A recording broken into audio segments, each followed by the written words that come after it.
इस खबर के सह प्रायोजक है paradise collection and shoot store, railway station road, Lalitpur.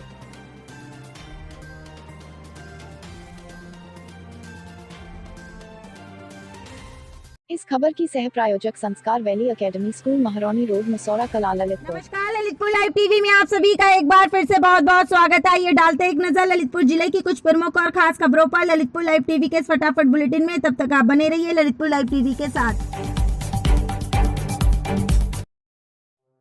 ये मामला ललितपुर सागर नेशनल हाईवे 44 का है, जहां ग्राम बमरौली के एक तेज रफ्तार जा रहे ट्रक और बाइक में टक्कर हो गई, जिससे इस घटना में बाइक सवार गंभीर रूप से घायल हो गया, जिसे 108 एम्बुलेंस की मदद से मौके पर पहुंची ग्रामीणों ने जिला अस्पताल भिजवाया और घटना की सूचना पुलिस को दी।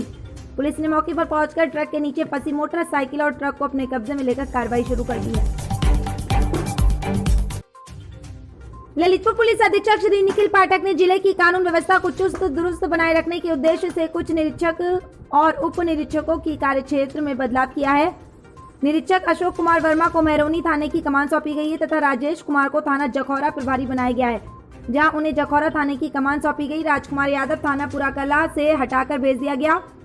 निरीक्षक जितेंद्र सिंह को न्यायालय प्रभारी सुरक्षा के अतिरिक्त निरीक्षक अपराध कोतवाली के लिए किया गया था और उन्हें प्रभारी शिकायत प्रकोष्ठ बनाया गया।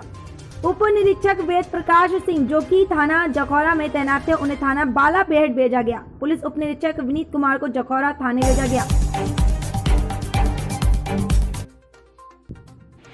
ये मामला ललितपुर जिले के थानाबाद क्षेत्र अंतर्गत ग्राम देवरान का है, जहां बीती रात को एक घटना घटित हुई, जिसमें देवरान गांव निवासी जगदीश पुत्र श्याम के घर में रात्रि करीब डायनामाइट लगाकर विस्फोट से हमला किया गया, जिसमें जगदीश पुत्र श्याम के घर की 14 इंच की दीवार और छत जोरदार धमाके से उड़ गई। इस जोरदार धमाके की आवाज सुनकर गांव और मोहल्ले के लोग इकट्ठा हो गए और घर की छत पर सो रहे जगदीश की बूढ़ी मां की बुरी तरह से चीखने चिल्लाने की आवाज आने पर गांव वालों ने उसे वहां से तुरंत उठाया। कुछ ही समय बाद वह बेहोश हो गई। इस पूरी घटना की सूचना जगदीश द्वारा डायल 112 पर पुलिस को दी गई और कुछ ही देर बाद घटनास्थल पर डायल 112 और बाढ़ थाना पुलिस पहुंच गई, जिसमें पुलिस ने घटनास्थल का मुआयना किया और मौके से विस्फोट करने में प्रयुक्त 2 पतली तार को अपने कब्जे में ले लिया है। जगदीश पुत्र श्याम का बाढ़ थाना पुलिस को दिए गए प्रार्थना पत्र में ये कहना है कि गांव का ही एक व्यक्ति जो उससे आपसी रंजिश रखता है, उसके द्वारा ये जानलेवा हमला उसके ऊपर किया गया है, जिसमें उस व्यक्ति द्वारा उसके घर की दीवार में विस्फोट लगाकर उड़ा दिया गया। ललितपुर जिले के रघुवीर सिंह राजकीय महाविद्यालय में मिशन शक्ति कार्यक्रम में चतुर्थ सोपान और आजादी के अमृत महोत्सव के अंतर्गत महाविद्यालय के प्राचार्य प्रोफेसर केशव देव की अध्यक्षता में 1857 के महान विद्रोह में महिलाओं की भूमिका विषय पर सेमिनार का आयोजन किया गया। प्राचार्य प्रोफेसर केशव देव ने कहा कि विश्व के सबसे शक्तिशाली साम्राज्य को 1857 के विद्रोह में भारतीय योद्धाओं और वीरांगनाओं के द्वारा सर्वप्रथम चुनौती दी गई, जिससे आजाद भारत की राह प्रशस्त हुई। झांसी की रानी लक्ष्मीबाई, झलकारी बाई, लखनऊ की हजरत बेगम आदि वीरांगनाओं का 1857 के विद्रोह में अग्रिम स्थान और भूमिका रही है। आपको बता दें कि सेमिनार में मुख्य वक्ता वाणिज्य विभाग के असिस्टेंट प्रोफेसर श्री विजेंद्र सिंह द्वारा अपने उद्बोधन में कहा कि आदिकाल से ही हमारी संस्कृति में नारी को शक्ति रूप में देखा गया है तथा राक्षसी शक्ति को नष्ट करने के लिए देवी शक्ति पर आश्रित होना पड़ता था। ये मामला ललितपुर झांसी नेशनल हाईवे स्थित कैलगवा चौराहे के पास का है, जहां अनाज से भरा एक ट्रैक्टर का अचानक से टायर फटने से अनियंत्रित होकर पलट गया और इस घटना में ट्रैक्टर के बगल से जा रहा बाइक चालक बाल बचा। ट्रैक्टर थाना सोजना अंतर्गत का बताया जा रहा है, जो कि अनाज बेचने मंडी जा रहा था कि अचानक घटना घट गई। फिलहाल इस घटना में कोई हताहत नहीं हुआ है और एक बड़ी दुर्घटना होने से टल गई। ललितपुर जिले के मेहरौनी सोजना मार्ग पर 2 बाइकों की आमने सामने हुई भीषण भिड़ंत में 2 महिलाएं और 2 पुरुष गंभीर रूप से घायल। तो वहीं इस घटना में ग्राम कारी टोरन गांव निवासी एक व्यक्ति का पैर टूट गया। सभी घायलों को ललितपुर के जिला चिकित्सालय लाया गया, जहां गंभीर घायलों को भर्ती कर इलाज करवाया जा रहा है। ललितपुर जिले के पाली थाने में तैनात दरोगा द्वारा नाबालिग किशोरी के साथ थाना परिसर में स्थित आवास पर रेप के मामले को लेकर के चाइल्ड केयर टीम के अध्यक्ष थाना पाली पहुंची, जहां उन्होंने पुलिस क्षेत्राधिकारी केशव नाथ और थाने में तैनात पुलिस अधिकारियों और कर्मचारियों से गहनता से पूछताछ की और साक्ष्य जुटाए।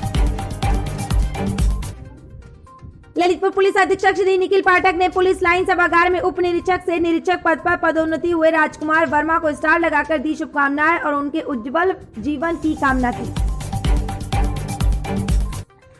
ललितपुर जिले के थानापाली क्षेत्र अंतर्गत ग्राम एरावनी स्थित कबूतरा डेरा पर आबकारी इंस्पेक्टर रमेश चंद्र के नेतृत्व में आबकारी विभाग की टीम ने छापामार कार्रवाई करते हुए अवैध शराब बनाने के लिए रखा 600 किलोग्राम लहन मौके पर ही नष्ट किया और आबकारी विभाग की टीम को देखकर अवैध शराब कारोबारी मौके से हुए फरार। तो वहीं आबकारी विभाग की कार्रवाई से अवैध शराब कारोबारियों में हड़कंप मचा हुआ है। ललितपुर जिले में रक्तदान सेवा समिति की सराहनीय पहल लगातार जारी है। उसी क्रम के चलते आज प्रगति रक्तदान सेवा समिति के 3 सूरवीरों ने ब्लड के अत्यंत जरूरतमंदों को ब्लड डोनेट कर पहुंचाई राहत, बचाई जान और दिखाई मानवता। उसी क्रम के चलते सबसे पहले प्रगति रक्तदान सेवा समिति के सदस्य आकाश सेन और बलराम खटिक द्वारा विकास तिवारी ने अत्यंत जरूरतमंद परिवारों के लिए किया रक्तदान, जिसमें सबसे पहले बलराम खटिक ने एक 16 वर्षीय शिवानी सेन जो कि कमजोरी के कारण जिला अस्पताल ललितपुर में भर्ती थी और उन्हें ए पॉजिटिव ब्लड ग्रुप की आवश्यकता थी। जैसे इसकी जानकारी समिति के अध्यक्ष प्रिंस राठौर को ही उन्होंने तुरंत बलराम खट्टिक द्वारा रक्तदान करवाकर बच्ची की बचाई जान। तो वहीं दूसरी ओर समिति के सदस्य आकाश सेन ने 1 वर्षीय बालक सक्षम खट्टिक जो कि जिला अस्पताल ललितपुर में कमजोरी के कारण भर्ती था और उसे डॉक्टरों ने AB पॉजिटिव ब्लड ग्रुप की आवश्यकता बताई। परिवार में किसी का भी ब्लड ग्रुप मैच नहीं हुआ। इसको लेकर परिवार वाले काफी चिंतित थे। जैसे इसकी जानकारी समिति के अध्यक्ष प्रिंस राठौर को ही उन्होंने तुरंत आकाश सेन से संपर्क किया, जिसके पश्चात आकाश सेन ने ब्लड बैंक पहुंचकर अपना बहुमूल्य blood positive 160 ml blood donate किया।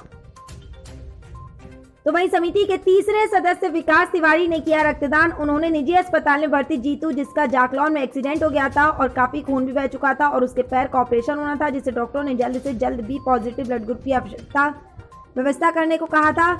जैसे इसकी जानकारी समिति के प्रमुख सदस्य करण वर्मा को उन्होंने तुरंत संस्था के उपाध्यक्ष अमन राठौर से संपर्क किया, जिसके पश्चात अमर राठौर ने विकास तिवारी से संपर्क किया। विकास तिवारी ने तत्काल ब्लड बैंक पहुंचकर अपना बहुमूल्य ब्लड B पॉजिटिव रक्तदान किया। इस मौके पर समिति के अध्यक्ष प्रिंस राठौर, महिला अध्यक्ष सोनम झा, महिला उपाध्यक्ष ममता राजपूत, उपाध्यक्ष अमर राठौर, महामंत्री अंकित राठौर, संगठन मंत्री लोकेंद्र राठौर, महासचिव सोहेल खान, रेशब खान, मीडिया प्रभारी मनोज खटिक, प्रमुख सदस्य ज्योति खटिक आदि उपस्थित रहे और रक्तदान महादान करने वाले 3 सदस्यों का आभार व्यक्त किया। परिवार वालों ने समिति की काफी सराहना की। रेल सुरक्षा आयुक्त मोहम्मद लतीफ द्वारा झांसी रेलवे DRM के साथ झांसी से बीना तक बिछाई गई तीसरी लाइन का निरीक्षण किया गया। इस दौरान उन्होंने विजरौठा रेलवे स्टेशन से ललितपुर रेलवे स्टेशन तक 30 किलोमीटर रेलवे मोटर ट्रॉली से रेलवे ट्रक को चेक किया। इसके बाद वह वापस ट्रेन से 120 रफ्तार के साथ रेलवे पटरियों की गुणवत्ता को परखा। जैसा कि आपको बताते चले कि झांसी से बीना तक तीसरी रेलवे लाइन का कार्य जोरों पर चल रहा है और बहुत जल्द ये कार्य पूर्ण होने वाला है, जिससे ट्रेनों के सही समय से अपने अपने स्थान को पहुंचने में सहूलियत होगी और सभी को आवागमन में सुविधाएं मिलेंगी।